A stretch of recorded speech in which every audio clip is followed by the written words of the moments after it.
I want to thank our sponsors, Micky Finn's MPD Electric Co-op, Carolina Bank, Pepsi of Florence. Kind of interesting podcast today, Dr. Wilbolt. We were not available on Independence Day, July 4th.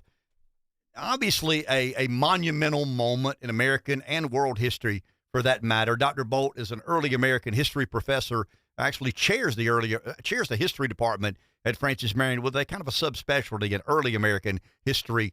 And when you talk early American history, what more important day than July 4, 1776? And he gives kind of an accounting, historical accounting, a professorial accounting of what happened on that fine day. Many, 246 or 7, I believe 46, 247 years ago. Enjoy. But I want to go back to, and I'm not saying, hey, give me your history lesson that you would give your kids, your students, about Independence Day, July 4, 1776. But I want to frame it. So they voted for independence on July 2nd. On the 2nd, right. They ratified independence on July 4th. On the 4th, right. I mean, I think they took drunk on the 3rd, but that's just my opinion. But chronologically, what were the important moments that led to July 4, 1776? Well, the revolution starts April of 1775, and so it takes us a while to kind of make that, to rip the Band-Aid off, you will, to make the break complete and permanent. And the Continental Congress is in session early summer of 1776, and the motion comes up to, should we vote on independence? They table the motion, say, all right, well, we'll pick it up at the end of June, but then at the same time they say, all right, well, let's create a committee to draft a Declaration of Independence. Let's have it in the bag. Everybody knew what the result was going to be. And so finally, of course, Jefferson was appointed to this committee along with Benjamin Franklin and John Adams, and Jefferson was delegated to write the Declaration of Independence. July 2nd comes up, and this is when the vote is taken. It's a 12-0 vote. All the states voted as a block. And to my undying shame, the one state that refused to vote was New York. Abstained. Yeah, so they said they didn't have instructions. Come on, guys, take a stand. Now, New York did vote later on, but they waited, so it should have been all 13. New York said no. John Adams, there's a famous letter John Adams writes to his wife Abigail saying July 2nd is going to go down in history as this great day. It'll be celebrated with fireworks, parades, festivals. Everything that we do on the 4th of July, John Adams predicted that we would do then on the 2nd. It's off by just 2 days. And so, right, 2 days later, the Declaration of Independence is approved by the Second Continental Congress. Shortly thereafter, George Washington reads it to his troops. And again, these are some of the most important words probably written in the history of mankind. They inspired the people in 1776, and they still continue to inspire us even to this day, more than 200 years later. And that's one of those things, if you could go back in history, maybe just to watch our great hero, Thomas Jefferson, kind of wrestle, figuring out what words to use. And of course, we've told the story before that Jefferson submits a draft, and Jefferson has to sit in Congress while the other members of Congress kind of pick it apart and say, well, that should be a comma, not a semicolon right there, Mr. Jefferson, correcting on his grammar. And Jefferson just has to sit there and take this, and they cut some certain sections out that Jefferson wanted to be included, most famously a section on slavery. But again, it was approved, and again, it's probably the most important document in American history. It tells everybody, tells the world who we are and what we stand for. What inspired Jefferson? I mean, do we have any knowledge of what inspired the Magna Carta, Locke? I mean, where do you think he went to be the in other words, what was his inspiration for the words he... Jefferson is the quintessential product of the Enlightenment. I mean, he's this great Renaissance man. He is a philosopher in every sense of the word. If he were around today, he'd probably be a college professor, just lecturing on government and political science, if you will. And Jefferson had studied. He knew all the ancient republics. He was just an incredible wordsmith and believed that the people should be sovereign, that they should govern themselves. And this is the idea that we take for granted today, but it was radical. It was revolutionary in 1776. And people were supposed to defer to their betters, be it a king, church officials, and Jefferson said, no, there shouldn't be any intermediaries. The people can rule and govern themselves. So let's back up to the King's Olive Branch petition. Yeah. The Americans, or not the Americans, the colonists send a letter to King George, kind of petitioning the king to, hey, let up a little bit. I mean, but what was it that led to the colonists finally saying enough's enough? I mean, walk us through the 3 or 4 things that happened. I mean, the Boston Tea Party, taxation. Well, but if you don't mind, kind of walk us through that. Well, again, April 1775, you have the Lexington and Concord. And a lot of people said, well, that's just New England's problem. Well, let them deal with it themselves. This was a boom time in the American economy. And a lot of your planners, especially people in the South, realized if we join these guys up in New England, the British Navy, which has been protecting us, is now going to be our enemy. And so over the span of the next year, King George III made a series of blunders and mistakes. He declared that all the colonists were in open rebellion. He sealed off all of the colonial ports. Now, this was a paper blockade in many ways. It was easy to evade. But again, it was a problem for a lot of planters and shippers. This was threatening their economic livelihood. King George III hired mercenaries. This is where the Hessians come in. So they're going to do the dirty work of the king. And maybe one of the tipping points for a lot of people was in the colony of Virginia. The chief British official, a guy by the name of Lord Dunmore, issued a proclamation, and he promised freedom to any slave who rose up and came across and supported the British. So there was sort of a accumulation of just actions by the British government, which pushed a lot of people who were probably saying, I don't care what's going on in New England. It's like maybe many moderate people were now saying, well, those guys up in New England, the Sam Adams, the John Adams, they're probably right after all, and we need to get involved. If we don't get involved, if we try and sit this out, what's going on in New England, it's going to happen in Savannah, in Charleston, in other areas, only a matter of time. So what do you think? I'm going to ask you to be hypothesize here for a second. What happens if King George gives in to the Olive Branch petition? That's an excellent what if. I mean, who knows? There were a lot of guys who were ready and willing. Of course, George Washington, one of the wealthiest guys, was ready to jump in right away. But again, there were still a lot of people, particularly in the South, who were on the fence. And perhaps this could have just said New England might have had to go about this on their own and would have had to face the full might and fury of the British government. As an American, though, I like to think, though, eventually the rest of the colonists would have come to their aid, saying if they snuff out New England, if they subjugate Boston, it's only a matter of time before they're going to do it in New York and the other areas. But the king chose to respond in a very blunt and aggressive fashion. He wanted all the colonists to feel the hard hand of war. Did he suspect the colonists were ready to do what they eventually did? I think he just looked down his nose. He thought they're almost like just a little fly, and he's going to swat them away. He thought he would crush us immediately. He would send a shot across the bow to the rest of the British Empire. If you resist us, this is what's going to happen to you. And very quickly, he realized he'd bitten off more than he could chew. And then he realized he had stirred up a hornet's nest. Okay, July 2nd, we vote. Yep. July 3rd, they drank. July 4th, possibly, they ratified. Mm-hmm. What did they do July 5th? They didn't sign it. They signed it sort of in chapters, bits. Because many pieces. were on the battlefield. Exactly. We're already out there. And so it's not like the Constitution where everybody signed it on the same day, September 17th. As they kind of came and went, they signed the Declaration of Independence. And to go very, very quickly, though, it was printed. Several hundred copies were printed immediately. And that's another one of those holy grails. You know, if you going through your grandpa's attic and you find one of those original copies, you can retire very, very early. So that'd be a cool find if you got one. But no, the word was was quickly spread again. Washington read it to his troops in New York City, which didn't even want to join us right away.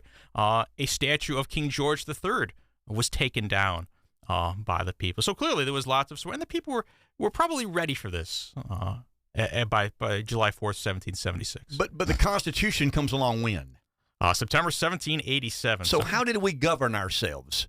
I mean, ultimately, we just kind of wake up one morning and say he's bigger than I am, so he gets to make the call today. He's got more money than I do, so they get to make the call. Ultimately, post Declaration of Independence, Yep. pre-Constitution, who were the governing authorities? Who said what went and what didn't go in America? There's a governing document. It's called the Articles of Confederation. It's in effect from 1781 to 1787. It's a very weak, decentralized form of government. There's just one branch of Congress maintaining the idea of equality. There's no executive. There's no court system. And so, again, it's a very, very weak system of government, but it proved very, very ineffective. It couldn't get the government had no teeth. The government didn't even have the power to tax at that time. And so people said if the government can't even raise money, it needed to ask the states for money. And the states would always say, oh, we're a little short this week. Come back to me in a couple of weeks. And so the government was nearly bankrupt. The British weren't living up to the terms of the Treaty of Paris, which ended the American Revolution, because they knew the government had no power, no authority. It couldn't raise taxes. It couldn't raise an army. So the British were kind of thumbing their noses, refusing to respect the independence of the United States. And so this is what convinced many Americans that we needed at least to make some changes to it or probably scrap it altogether. And that's where we get our Constitution. Well, do you believe, is there any acknowledgement of regret in this period of confusion that we don't really know how to govern ourselves? Hey, we just started a nation, so, what do you do now? Be careful what you ask for. Yeah. What was there any reports of regret? No, I think if the people at this, the alternative was to go back under the British.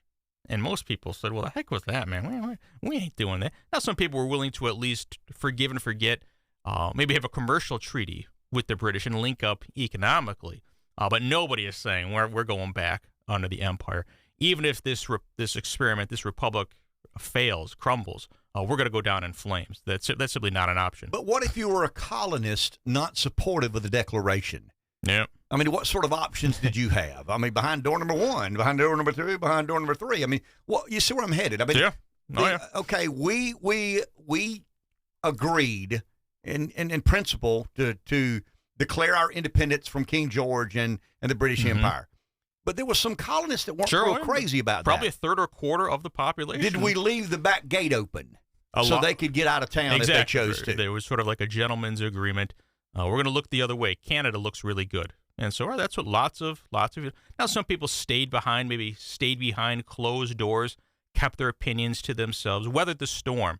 And so once the dust kind of settled, say, well, yeah, of course I was a patriot all along. No, that pamphlet, no, that's somebody else by my exact same name wrote that. That wasn't me. But no, a lot of individuals who supported the British, when the British sort of evacuated, they went with them either to Canada or back to England, quite ironically, a country that many of them had never even seen. Because by the time the American Revolution starts, some of these colonies had been found in the 1600s. Many of these colonies have no ties to the mother country, and so that's why it was easy for them to make a break, be it those who wanted to remain loyal in the end, again, wound up going back to a country really they had nothing in common with. When is the first mention of a constitution? By 1783, lots of people realized that the Articles, it's too weak. We can't get anything done. And again, at first the talk was, let's make some changes. Let's amend it. By the time you get to 1787, everybody realizes it's broken beyond repair. You got to throw the whole thing out and start from scratch. And that's not Thomas Jefferson. That's his best friend James Madison. And this is where he comes into play. So obviously the King and Great Britain not real crazy about what we did. What about the French? What countries? France comes to mind because they were our first ally, I guess. They helped us out. What other nations were supportive of the colonists declaring their independence? Well, once everybody realizes that the American cause is viable and that we've got a good chance of winning, they sort of see Britain as a sick man. How did they realize that, Dr. Bold? At what point in time in history did the world realize that the Americans had a chance, the colonists had a chance to pull off the great upset? Yeah. And once they kind of survived the opening salvos, if you will, by the end of 1776, the colonists are still hanging around. And the expectation was the British, there's going to just be a massive knockout blow. This thing isn't going to go the distance. And so by the time 1777, the colonists are still hanging around. Washington has an army in the field. And, of course, the French, the Dutch, the Spanish, they've got their spies in England. they're finding out that the war is unpopular, and the people of England don't really like this. There's sort of a movement underground to simply cut bait and run. And so eventually the French, they're the first to get involved militarily. By the end, everybody in Europe is involved on our side, the Spanish, the Dutch, because, again, they realize the British are weak. We can get something out of this in the end. So, again, everybody kind of jumped on the bandwagon by the end. Who's responsible for building the system of which we elected George Washington? At Washington, it's once we create the office of the president at the Constitutional Okay, when did we do that? In September 1787. Okay. The delegates didn't spend too much time arguing over the powers of the president. Everybody knew that George Washington would be the president. And so you didn't really have to worry too much. I mean, Washington could have set himself up as a dictator at any time during the Revolution. Once the war came to a close, Washington famously goes to Congress and surrenders his sword. And he says, no, I just want to go back to Mount Vernon. I want to be a simple farmer. He resigned his commission. And again, he looked back throughout history, back to biblical times. If you're the victorious general in a war, if you want to, man, you can set yourself up as the king, the ruler, the dictator. That's another part of the greatness of America. Washington says, no, the military is going to be subordinate to civilian officials, and sets a very, very important precedent. And so once the Constitution was created and we set up the Electoral College, all of the electors met in February of 1788, and without any planning, every elector voted for George Washington. And they all did it on the same day. There was no telegraphs, no campaigning. Everybody voted. He's the only guy to be elected president unanimously. Interesting. Dr. Will Bolt, History Chair, Francis Marion University, and we're talking about the 4th of July, Independence Day. Let's digress for 1 second, because I've always wondered why this was the case. So Jefferson and Franklin are diplomats Right. for the cause of America, but they're I mean, it'd be like in mine and your world, today's modern world, it would be like a company needs investors. Yeah, and they go to Wall Street to find venture capitalists or hedge funds or whatever they'll invest in the idea. So Jefferson is a political theorist. Putting it mildly. Okay, yeah. the center of his theory is unalienable rights. Right. You know, small limited government. People are sovereign. But he was infatuated with France, a monarch, right? Yes. Help me with that. It's kind of hard to, when you take a step back, it's, well, wait a minute, this great Democrat, small d, Jefferson is in love with the French, but it was the French culture. And Jefferson, if he has a flaw, he is an aristocrat, likes the good life, loves his fancy wines, loved the culture of France, the operas. But again, some of the great philosophers, Voltaire, Rousseau, were French. The guys that Jefferson had read multiple, the guys that Jefferson could quote. But again, the other irony is that Jefferson's hero of a statesman is from England, John Locke. But there was something about just Jefferson was just gravitated towards the people of France. Spent a lot of time over there and just loved French culture. Who decided that we were going to? America gets referred to as a democracy. It's not. Who decided we're going to be a republic? Yeah, everybody realized the alternative is a monarchy. And again, this doesn't work. There had been republics before, going back to the ancient times, Greece and Rome. They had failed. And this is why the people had been living under the tyranny of kings and bishops for nearly 2,000 years by that point. And that's what the people of the United States were proposing was so radical at this time. It had been tried before. It had failed. And it had failed miserably. And so the United States of America said, well, we're gonna try it again. And thank God for us. Thank God for us for the world. It worked out, and it worked out quite well. Did anybody at any point in time, I know the answer to this while I'm asking the question, did anybody at any point in time of consequence mention a king, an American king? We've told the story before, but during the debates at the Constitutional Convention, Alexander Hamilton gave a 6-hour speech, consumed all of the time, and talked about like a hereditary monarch was, in fact, a good thing. So you invest most of the powers in the king. When he was done, there was kind of that awkward silence, and somebody said, all right, next issue. And it was dead on arrival. There was just absolutely no support at all. Hamilton's friend at the time and later rival, James Madison, was there. taking copious notes of this. And then later on, when he kind of needed to stick the knife into Hamilton, kind of leaked it that Hamilton was, in fact, a closet monarchist. And so, yeah, got him that way. Why did the French eventually come on board? I mean, the French were monarchs. I mean, they were enlightened. I mean, they were well-to-do. Why would they reach down so low as to help a fledgling upstart like America? Well, there's the old adage, right? The enemy of my enemy is my friend. The French had been humiliated, embarrassed in the French and Indian War or the 7 Years' War. Definitely wanted a chance at revenge. But there was this idea in Europe, and it lasted even after the American Revolution, of a balance of power. And for the French and many of the other nations, they were thinking that the British were getting too big for their britches, and that somebody needed to knock them down a peg. They were vulnerable now. They're fighting this revolution here in America. So here's a chance now for us to kind of get a little bit of revenge and to kind of reestablish a balance of power, a sense of, ironically enough, equality throughout Europe. And again, but a lot of it, though, it's just pure spite. So Washington gets elected in 1788. 1788. Yeah, and then Adams gets elected in 1796. 1796 for Jefferson at 1800. 1800. And then again in 1804. 1804, right? So Adams, Washington, Jefferson. Why does Washington not get the credit that Adams and Jefferson do of being intellectually stimulating? Yeah. I mean, I've never seen a picture of Jefferson with a sword. Yeah. I've never seen one of Washington without a sword. Yeah. Were they just different people and had different tasks at hand at that particular time? They kind of stayed in their lanes. And Washington knew, I'm not the philosopher. He knew that, Dr. Bolt? No, I think, yes. Washington knew that he was not the intellect of Adams or Jefferson. He was up past his bedtime when he was dealing with an Adams. And he and lots of people would probably try and fake it. I'll read a Cliff Notes version of something. And Washington knew enough. I can't compete with these guys. Now, Washington is a statesman. He is a pragmatist. And so Washington, unlike Jefferson, doesn't have these great principles. So Washington can kind of say, all right, what's it going to take to get this done?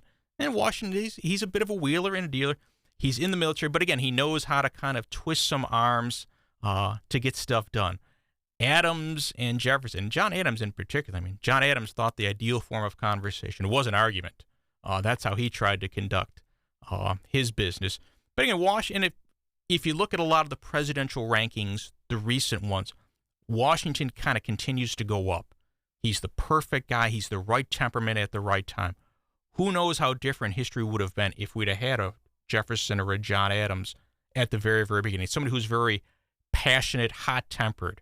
Washington was a guy who just, this is what we need. Steady as she goes. Not this great intellect or philosopher.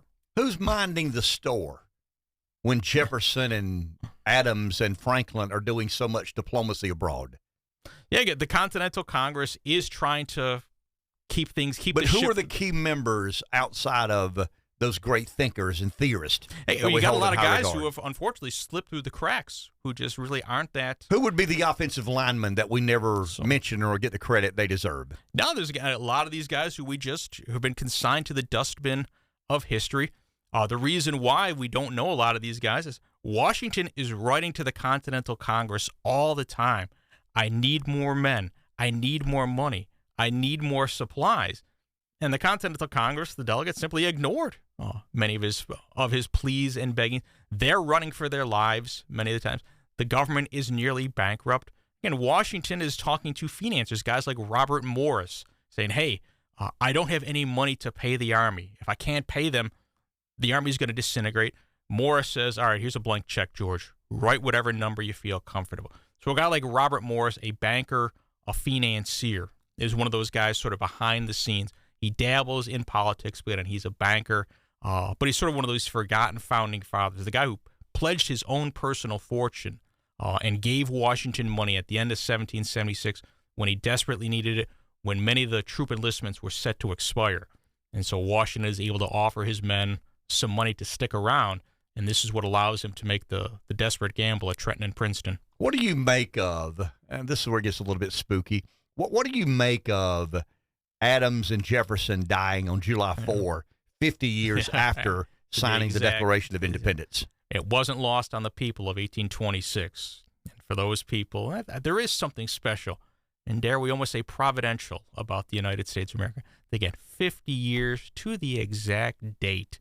They both die on that same day. And then Jefferson and Adams were very, very close during the American Revolution, had served abroad, but then the politics of the 1790s, they drifted apart and hardly said a word to one another. Jefferson served as vice president under John Adams and barely said anything at all to the two guys. Thankfully, they sort of reconnected. They wrote letters to one another for the final 15 years of their lives, and where they sort of mended their differences, buried the hatchet, and the Adams-Jefferson's correspondence from about the 18-teens until they die in 1826, just some of the best collection of letters you could ask for. What was the driver of the division? It was politics. Adams became a Federalist, and Jefferson believed that the Federalists were sort of betraying the American Revolution, taking on too much power. All of the powers that the national government was taking on could threaten the American people. This isn't why we fought the Revolution. Jefferson, again, small, limited states' rights. All you need the government for is to carry the mail. You don't need a standing army. And John Adams gave a speech one time, and John Adams is 5'5", and he's got like a 7-foot sword next to him. He's clanking all around, and Jefferson, no, John, this is what a king does. You've gone south. You've forgotten everything that the Revolution was about. And sadly, it took a long time to kind of mend the wounds between the two guys. Is there any historical accounting of a mediator? Did somebody say, "Hey, man, Dr. Bo, you need to go talk to Dave"? I mean, I'm serious. I mean, you guys, it's better when you guys get along. Is there any historical accounting of someone being peacemaker between Adams and Jefferson? Well, it's not until they're both out of or nearly out of office. It's Benjamin Rush, guy who'd served in Congress and knew them both, and says, "This has gone on too long. You need to kind of, bury the hatchet and patch things up." And again, it took a little bit of while before he was able to kind of convince them. I think Jefferson made the first move, wrote the letter, and Adams was probably very, very happy. It was probably saying, "I should have sent this letter years ago myself." But thank God that somebody decided to be the better man. It's a great dialogue. If you ever have a chance, it's been published, edited in numerous collections. Really just a great testament to the brilliance, the greatness of America. Weird question. Last question. What does the Declaration of Independence mean to the rest of the world? I mean, the ideas contained in it. Whenever there is a struggle for freedom, whenever people are rising up. We saw this not long ago in Egypt. It has been translated into dozens, hundreds of languages, and there were copies in Arabic, in Farsi, found on people who had been martyred, killed over in Egypt, protesting and fighting for these great inalienable rights, these rights that we take for granted here in America. And it's a reminder that freedom isn't free and that there's still work to be done. Is it true the original word for inalienable was sacred? It's like, yeah, and Franklin kind of challenged Jefferson on too religious, too pulpity, too much like from the pulpit. And again, and Jefferson didn't need to be told that. Jefferson did not like any forms of organized religion. Jefferson didn't like the fact that he was being criticized and that Franklin was changing his words, but probably privately, Jefferson said, you maybe got me there. So here's my question. Now we're getting to the weeds here. Here's my question. If Jefferson was a deist, why use the word sacred? He's a man of the people. I mean, he kind of knows that, right? There's a lot of Christian evangelical people playing politics. I may not agree with this, but it's going to resonate with the people. So he's a smart man. That is a consummate politician. Yes. Always trying to gain favor of the voting public. So even a guy who was very, very confident at a wine mixer knew what touched the common man as well. Well said. Thank you for your time. Hey, as always, great Dr. stuff, Will guys. Bolt, History Thanks. Chair, Francis Marion University, 1812, January 21, Jefferson to Adams. A letter from you calls up recollections very dear to my mind. It carries me back to the times when, beset with difficulties and dangers, we were fellow laborers in the same cause, struggling for what is most valuable to man, his right to self-government, laboring always at the same oar, with same wave ever ahead, threatening to overwhelm us, and yet passing harmless under our bark. We knew not how. We rode through the storm with heart in hand and made a happy port. But whither is Senel Garrulity, Garrul, I don't have any idea, leading me, Imagine Jefferson using a word that I don't know what the meaning is. Into politics of which I have taken final leave. I think little of them and say less. I've given up newspapers in exchange for Tacitus and some other philosopher for Newton. I find myself much the happier. Sometimes, indeed, I look back to former occurrences in remembrance of old friends and fellow laborers who have fallen before us. Of the signers of the Declaration of Independence, I see now living not more than a half dozen on your side of the Potomac. On my side, myself alone. You and I have been wonderfully spared, and myself with remarkable health and considerable activity of body and mind. I am on horseback 3 or 4 hours every day, visit 3 or 4 times a year, a possession I have 90 miles distant. I would imagine saying that. Visit 3 or 4 times a year, a possession I have 90 miles distant. Performing the winter journey on horseback. I walk little, however, a single mile being too much for me. I live in the midst of my grandchildren, one of whom has lately promoted me to be a great-grandfather. And then on February 3rd, 1812, Adams responds, your memoranda of the past, your sense of the present, and prospect of the future seem to be well-founded as far as I see. But the latter, the prospect of the future, will depend on the Union. And how is that Union to be preserved? And then he goes into some, I'm going to try to read this, some Roman or Greek. The Union is still, to me, an object of as much anxiety as ever independence was. To this I have sacrificed my popularity in New England, and yet what treatment do I still receive from the Randolphs and Shefleys of Virginia. By the way, these are not Eastern Shore men. And then he goes, loquacity. I mean, it's just like, wow. I walk every fair day, sometimes 3 or 4 miles, ride now and then, but rarely more than 10 or 15 miles. I have the start of you in age by at least 10 years. You are advanced to the rank of a great-grandfather before me. I mean, this just is such a, I mean, they're intellects. I mean, they're political theorists, they're intellects. They were friends, they were foes, they were friends again. There's a scene in the miniseries John Adams when Abigail passes away, and one of Adams' close confidants who's been with him all throughout his political and personal life kind of encourages him to reach out to Jefferson, and he reluctantly, I think initially doesn't buy into it, but eventually says something to the effect of, if that man were to write me, I'd certainly be inspired to write back. And that began, and I'm telling you, it's, if I'm not mistaken, the original transcripts of these letters are in the Library of Congress, and they'll give you chills. I mean, if you really accept and appreciate this experiment that goes on, and I've said it before, and I'm not, good Lord, I mean, I'd be embarrassed to sit down at a table with John Adams and Thomas Jefferson. But the one thing I've always believed, America's not a destination. I mean, it's a journey. It's a most imperfect journey, and it's 300 and, I mean, you want me to get real here's my political theorizing.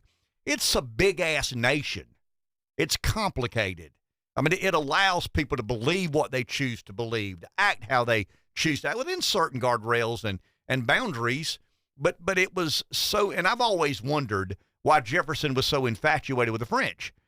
And, I mean, obviously the lifestyle, I mean, they were affluent, they were educated, they were enlightened, and all these other things.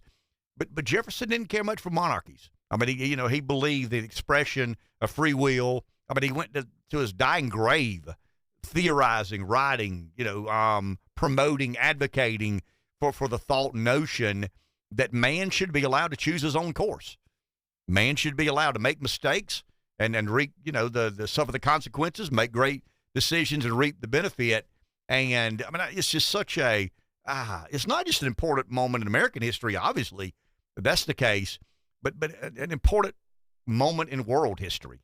And I've always, I don't know how to answer this, but I've always wondered what people around the world thought, drinking a beer, about America or the colonists taking on the great British Empire. Have they lost their mind?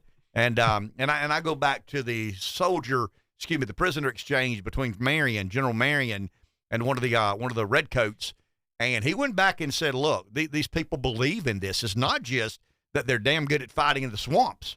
I mean, they believe in what they're fighting for. They have an intense desire to be free, and I think mankind has an intense desire Don't you imagine people around the world were like, oh, that's never going to work? Yeah. There's no way. Well, that'd be like, do you believe in miracles? Yes. Al Michaels calling the last 30 seconds of the hockey match between, the Russians and the Americans. Yeah, it's led to, and I say this, we like to believe the founders were somewhat monolithic. They were not. They were rascals. They had a lot of different beliefs about a lot of different things.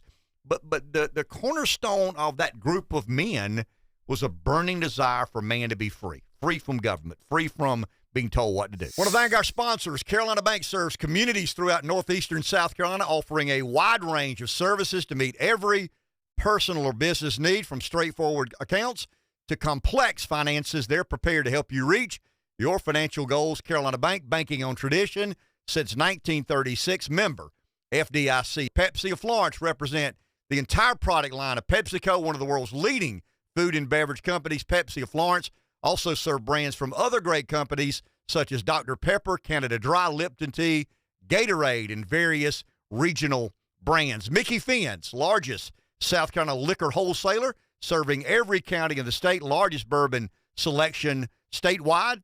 They ship wines to 43 states, opening soon a new beverage warehouse across from Buc-ee's on I-95 in Florence. They support USC athletics, including Williams-Brice and Colonial Life Arena. Marlboro PD Electric Co-op. If you're in big business and looking for an industrial park in the South to build your new plant, consider Marlboro PD Electric Co-op's new PD Commerce Center, an industrial park located at the I-95 exit in Florence, South Carolina. Check it out at MPDC Co-op or PDEC.com.